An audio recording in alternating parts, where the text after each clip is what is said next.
আমি মাননীয় বিদ্যুৎ মন্ত্রীর দৃষ্টি আকর্ষণ করছি এই কারণে যে প্রথম হচ্ছে এলাকাতে যখন গিয়েছিলাম, এলাকায় বিদ্যুতের পোস্টে যখন এলাকাবাসী বলল যে আমরা তো পাচ্ছি না, আপনার ইউনিয়নেও নেই, তো আমাকে তখন বিদ্যুৎ বিভাগ থেকে ফোন করে বলা হলো যে লোডশেডিং আমরা কাভার করতে পারছি না, মাননীয় এমপি আপনি যদি সদয় সম্মতি হন তাহলে ডাকবাংলায় অবস্থান করেন, ওখানে আমরা বিদ্যুৎ দিয়ে রাখবো।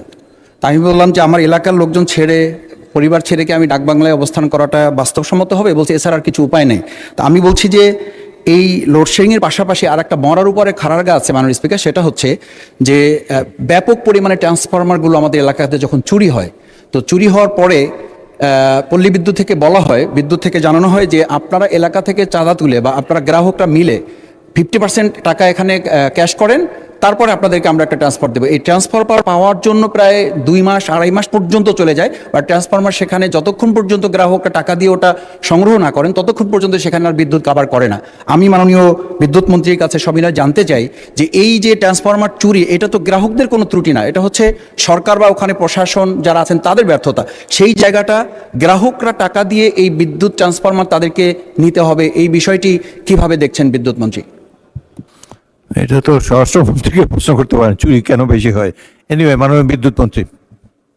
স্পিকার, আমাদের পল্লী বিদ্যুৎ উন্নয়ন বোর্ডের লাইন আছে লক্ষ লক্ষ কিলোমিটারের। এই লাইনগুলোতে ট্রান্সফরমার থাকে আপনার।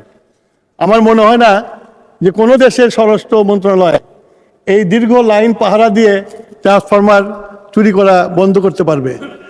এই ট্রান্সফরমার চুরি যে হয়, যে এলাকাতে হয় আপনার, সেই এলাকাগুলোতে আমরা মাঝে মাঝে পুলিশ দিয়ে সার্চ করার চেষ্টা করি, কিন্তু সেগুলো পাওয়া যায় না।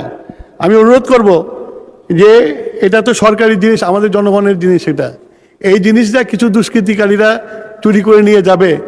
এলাকার মানুষকে এই ব্যাপারে সবাইকে সচেষ্ট হতে হবে যে তাদের এই কাজের জিনিসটা যেন চুরি না হয়। আর আপনি যেটা বললেন যে ট্রান্সফরমার পেতে দেরি হয়, এই ব্যাপারে আমি দেখব যাতে তাড়াতাড়ি ট্রান্সফরমার লাগে। মাননীয় স্পিকার, আপনাকে ধন্যবাদ।